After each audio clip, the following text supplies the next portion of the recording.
കണ്ണൂർ, കാസർഗോഡ് ജില്ലകളിലെ പ്രധാനപ്പെട്ട ഒരു നാണ്യവിളയാണ് കശുവണ്ടി. ഫെബ്രുവരി മുതൽ ജൂൺ വരെ നീളുന്നതാണ് കശുവണ്ടിയുടെ ഉൽപാദന കാലം. ജൂണിൽ ആദ്യ മഴ പെയ്യുന്നതോടെ തോട്ടങ്ങളിൽ നിന്നും മുളച്ചു വരുന്ന കശുവണ്ടിയും അതുപോലെ ഉൽപാദന കാലയളവിൽ ഉണ്ടാകുന്ന പച്ച കശുവണ്ടിയും ഇവിടുത്തെ കർഷകർ ഭക്ഷ്യയോഗ്യമാക്കാറുണ്ട്. വളരെയേറെ പോഷകങ്ങൾ അടങ്ങിയ മനുഷ്യനെ വളരെ എളുപ്പത്തിൽ ദഹന വിധേയമാക്കാൻ കഴിയുന്ന ഒരു ഉൽപ്പന്നമാണ് മുളച്ച കശുവണ്ടി. എന്നാൽ ഇത് നമുക്ക് വളരെ പരിമിതമായ കാലത്തേക്ക് മാത്രമാണ് ലഭിക്കുന്നത്. കൃത്യമായി പറഞ്ഞാൽ ഏകദേശം മഴ തുടങ്ങി ഒരു മാസത്തിനുള്ളിൽ കശുവണ്ടി മൊത്തം മുളച്ചു കഴിയുന്നതിനാൽ മറ്റുള്ള മാസങ്ങളിൽ മുളച്ച കശുവണ്ടി കിട്ടാനുള്ള സാധ്യത വിരളമാണ്. സാധ്യത തീരെ ഇല്ല എന്ന് തന്നെ പറയാം. വർഷം മുഴുവനും മുളച്ച കശുവണ്ടി ലഭിക്കുന്നതിനുള്ള ഒരു മാർഗം കണ്ണൂർ ഇരിട്ടി സ്വദേശിയായ ബ്രിജിത് കൃഷ്ണ എന്ന യുവാവ് കണ്ടെത്തിയിരിക്കുകയാണ്. അദ്ദേഹത്തിൻ്റെ കൃഷി അനുഭവങ്ങൾ കാണുന്നതിനും മനസ്സിലാക്കുന്നതിനുമായി നമുക്ക് ഇരിട്ടിയിലേക്ക് ഒരു യാത്ര പോവാം.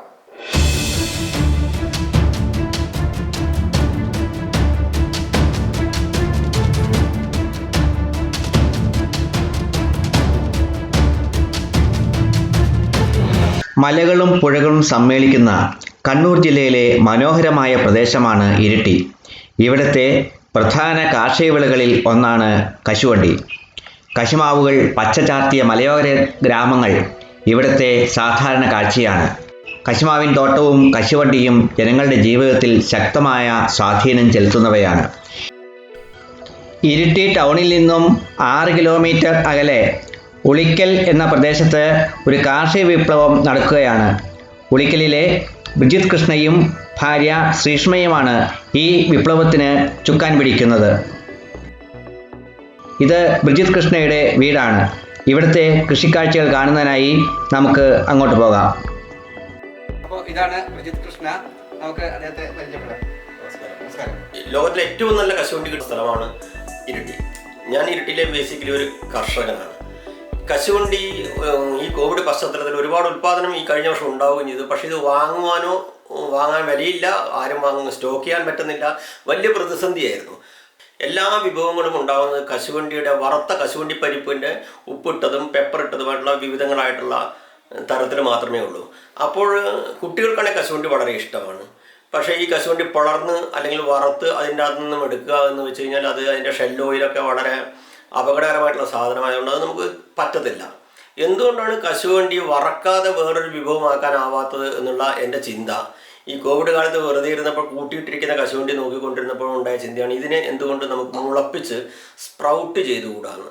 സ്പ്രൗട്ട് ചെയ്ത് കഴിഞ്ഞാൽ മെറ്റബോളിസത്തിന് കൂട്ടുന്ന തരത്തിലുള്ള ഘടകങ്ങൾ ഉണ്ടാകുമെന്നുള്ള സാമാന്യ വിവരവും, സ്പ്രൗട്ട് ചെയ്തിട്ടിരിക്കുന്ന കശുവണ്ടി ജൂൺ മാസത്തിൽ ഇടവപ്പാതി തകർത്ത് പെയ്യുമ്പോൾ കശുവണ്ടി തോട്ടത്തിൽ പോയി പൊട്ടിച്ചെന്ന പഴയകാല ഓർമ്മകളും കൂട്ടി ഇത്തരത്തിൽ ഞാൻ കുറച്ച് മുളപ്പിക്കുകയും അത് CFTRIയും Kerala agriculture university regional lab പോലെയുള്ള ഉത്തരവാദിത്തപ്പെട്ട ലാബുകളിൽ അയച്ച് അതിൻ്റെ ന്യൂട്രീഷ്യസ് വാല്യൂസ് ബോധ്യപ്പെടുകയും ചെയ്തപ്പോൾ ഇത് യഥാർത്ഥത്തിലെ കേരളത്തിലെ കർഷകർക്ക് വളരെ സാധ്യത ഉണ്ടാകുന്നൊരു വിഭവമായി മാറ്റാവുന്നതെന്നുള്ള ചിന്തയുണ്ടാവുകയും അങ്ങനെ ഞാനിതിനെ ഒരു മാർക്കറ്റ് ചെയ്യാനും ഇതിനെ ഒരു സ്കെയിലപ്പ് ചെയ്യാനും കാഷ്യൂ സ്പ്രൗട്ട് എന്നുള്ള ഒരു പുതിയൊരു പ്രൊഡക്റ്റ് പുറത്തിറക്കുവാൻ ഇത് പ്രേരണയായി.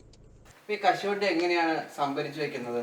കശുവണ്ടിൻ്റെ സംഭരണം അതിൻ്റെ കശുമാവിൽ നിന്നും താഴേക്ക് വീഴുമ്പോൾ നമുക്ക് തന്നെ ആ സംഭരണത്തിൻ്റെ നമ്മൾ പ്രത്യേക ശ്രദ്ധ കൊടുക്കേണ്ടതായിട്ടുണ്ട്. കാരണം പ്രായപൂർത്തിയായി വളർച്ചയെത്തിയ പഴുത്ത മാങ്ങയുള്ള കശുവണ്ടി നിലത്ത് വീണത് വേണം സംഭരിക്കാൻ. അതിനു മുമ്പ് ചില പ്രവണതകൾ ഉണ്ട്. ഒരു അരയണ്ടി എന്നാണ് ഈ കണ്ണൂരിലൊക്കെ പറയുക. ആ അവസ്ഥയിൽ പറിച്ചെടുക്കും. അതിന് അങ്കുരണശേഷി ഉണ്ടാവില്ല. അങ്കുരണശേഷി പൂർണ്ണമായിട്ടും കശുവണ്ടിക്ക് ഉണ്ടാവണമെങ്കിൽ അത് ആപ്പിളിൽ നിന്ന് പഴുത്ത് നിലത്തേക്ക് വീഴണം. ഇത്തരത്തിൽ പഴുത്ത് നിലത്തേക്ക് വീണ കശുവണ്ടി അത് സോർട്ട് ചെയ്ത് അതിൻ്റെ അകത്തേക്കുള്ള ഈർപ്പത്തിൻ്റെ അളവ് നിലനിർത്തേണ്ടതായിട്ടുണ്ട്. ഈർപ്പത്തിൻ്റെ അളവ് നിലനിർത്തിയാൽ മാത്രമേ അങ്കുരണശേഷി നിലനിൽക്കത്തുള്ളൂ. ഈ ഈർപ്പത്തിൻ്റെ അളവ് ക്രമീകരിച്ച് നിലനിർത്തി പ്രത്യേകം കാലാവസ്ഥ സ്വഭാവമുള്ള ഗോഡൗണിലുകളാണ് ഞാനിത് സൂക്ഷിക്കാറ്. അതിന് ഏകദേശം 7 മാസം വരെ അങ്കുരണശേഷി നിലനിൽക്കും. വെറ്റ് കാഷ്യൂയുടെ അങ്കുരണശേഷി ഏറ്റവും കൂടിയാൽ 90 ദിവസമാണ്. അത് കഴിഞ്ഞാൽ അങ്കുരണശേഷി കുറഞ്ഞു വരും. കശുവണ്ടിയുടെ ഉള്ളിലെ ബീജപത്രങ്ങൾക്കിടയിൽ വളരെ ചെറിയ ഒരു 2 ഇലകൾ കാണാം. അവിടെ നിന്നാണ് അങ്കുരണം ആരംഭിക്കുന്നത്. അതിൻ്റെ ക്ഷമത, ആ വയബിലിറ്റി ഒരു 90 ദിവസത്തിനടുത്ത് മാത്രമേ ഉള്ളൂ. അത് അറസ്റ്റ് ചെയ്ത് നിർത്തി നമുക്ക് ആവശ്യമുള്ളപ്പോൾ അങ്കുരിപ്പിക്കാൻ ഇത്തരത്തിൽ അന്തരീക്ഷ താപനിലയും അതുപോലെ തന്നെ അന്തരീക്ഷത്തിലെ ഹ്യൂമിഡിറ്റിയും കശുവണ്ടിയുടെ ഷെല്ലിലെ ഹ്യൂമിഡിറ്റിയും അതിൻ്റെ കശുവണ്ടിയുടെ മൂപ്പും, ഈ പറയുന്ന 4 ഘടകങ്ങളും അതിൽ വളരെ ശ്രദ്ധിക്കേണ്ടതായിട്ടുണ്ട്.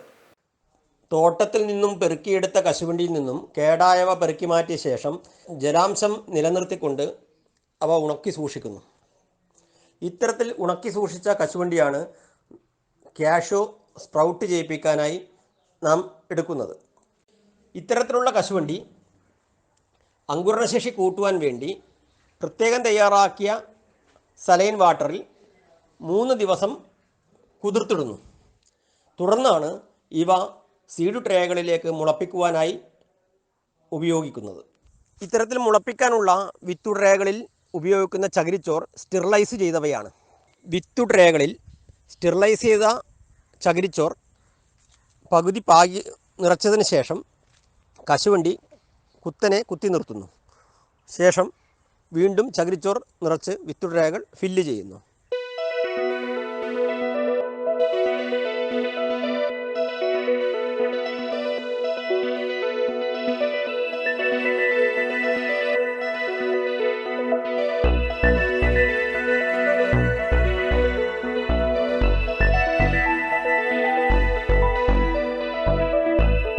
ഇത്തരത്തിൽ പാകിയ ട്രേകൾ വളരെയധികം ഹ്യൂമിഡിറ്റിയുള്ള ജർമിനേഷൻ റൂമിലേക്ക് കൊണ്ടുവന്ന് 10 ദിവസം സൂക്ഷിക്കുന്നു.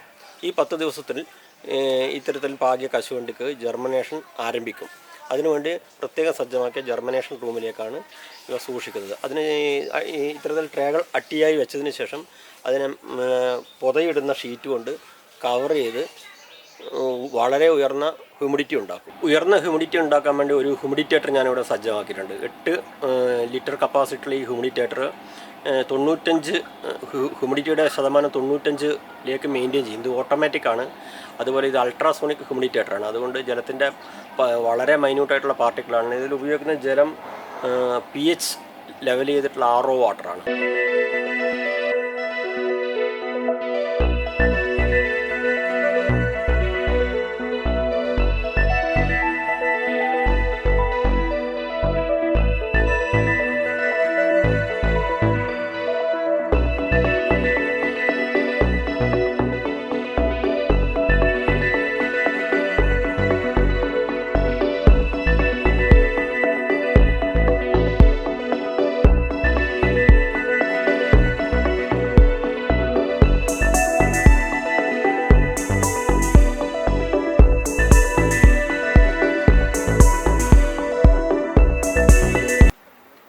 പച്ചടി വെച്ചാൽ മതി. പച്ചക്കന്നെ മസാല കറി വെക്കുമ്പോൾ ഒന്ന് തിളച്ച വെള്ളത്തിലിട്ടിട്ട് ഊറ്റണം.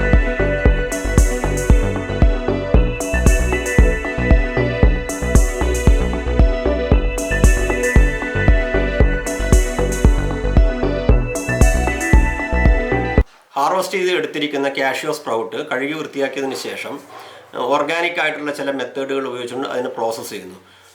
തുടർന്ന് ഡാർക്ക് റൂമിലിട്ട് ഉണക്കിയെടുക്കും. അതായത് ഈർപ്പം പൂർണ്ണമായിട്ടും പറ്റുന്ന വിധത്തിൽ ഡാർക്ക് റൂമിൽ ഫാൻ ഇട്ട് ഉണക്കിയെടുത്തതിന് ശേഷം ഞാൻ കാണിച്ചു തന്ന UVC എന്ന് പറയുന്ന ഡിസ്ഇൻഫെക്ടർ ഉണ്ട്. അതിൽ 3.5 മിനിറ്റ് ഡിസ്ഇൻഫെക്ഷനായി ഈ സ്പ്രൗട്ട് സൂക്ഷിച്ചു വെക്കും. 100% അണുവിമുക്തമായിട്ട് റെഡി ടു ഈറ്റ് ആയിട്ടുള്ള രുചികരമായിട്ടുള്ള കാഷ്യൂ സ്പ്രൗട്ടായി മാറും. UVCയിൽ നിന്നും എടുത്ത ഉടനെ തന്നെ അത് പാക്ക് ചെയ്യും. പാക്ക് ചെയ്ത് ഫൈനലായിട്ട് പ്രൊഡക്റ്റായിട്ട് കൊടുക്കും. ഒന്നുകൂടെ 1 മിനിറ്റ് UVC റേഡിയേഷൻ അടുപ്പിക്കുകയും ചെയ്യും. ഗ്രീൻ കാഷ്യൂ, ഈ കാഷ്യൂ സ്പ്രൗട്ട് മാർക്കറ്റിൽ 2-3 തരത്തിലുള്ള ആവശ്യക്കാരാണുള്ളത്. ഒന്ന്, വിദേശത്തേക്ക് പച്ചക്കറിയായിട്ട് കയറ്റുമതി ചെയ്യാൻ വേണ്ടിയിട്ട് ആൾക്കാർ വാങ്ങിച്ചുകൊണ്ട് പോകാറുണ്ട്. അവർ അന്നേക്കുന്ന ദിവസം തന്നെ ഇവിടുന്ന് മിഡിൽ ഈസ്റ്റിലേക്കുള്ള ദുബായ് പോലുള്ള രാജ്യങ്ങളിലേക്ക് കൊണ്ടുപോയി അവിടെ വിൽക്കുന്ന ആൾക്കാരുണ്ട്.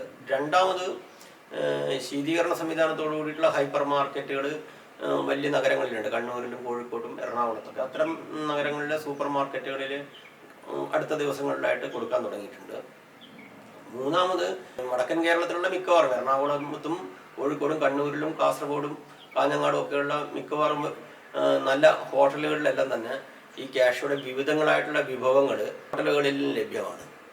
മാർച്ച് മാസത്തിൽ ഗോവയിൽ നടന്ന ദേശീയ കാഷ്യൂ സെമിനാറിൽ പങ്കെടുക്കാൻ ബ്രിജിത് കൃഷ്ണയ്ക്ക് അവസരം ലഭിച്ചു. ഇതോടെ മലയാളിയായ ബ്രിജിത് കൃഷ്ണയുടെ സംരംഭം ദേശീയ ശ്രദ്ധ ആകർഷിച്ചു. നിരവധി ദേശീയ അന്തർദേശീയ മാധ്യമങ്ങൾ ബ്രിജിത് കൃഷ്ണയുടെ സംരംഭത്തെക്കുറിച്ച് വാർത്തകൾ പ്രസിദ്ധീകരിച്ചു. ഈ പുതിയ സംരംഭം പരിചയപ്പെടാൻ സാധിച്ചതിൽ വളരെ സന്തോഷം. എല്ലാ ഭാവങ്ങളും നന്ദി. ഈ വീഡിയോ ഒരുപാട് ആളുകൾ കണ്ട് ഒരുപാട് കർഷകർ ഈ മേഖലയിലേക്ക് വരുമ്പം കർഷക മേഖലയ്ക്കും അതുപോലെ തന്നെ നമുക്കൊരു പുതിയ വിഭവം ഇവിടെ വരുന്ന ടൂറിസ്റ്റുകൾക്കും ഒക്കെ ആയിട്ട് ഒരു പ്രോത്സാഹനമാകാൻ സാധിക്കട്ടെ എന്ന് ഞാനും ആശംസിക്കുന്നു.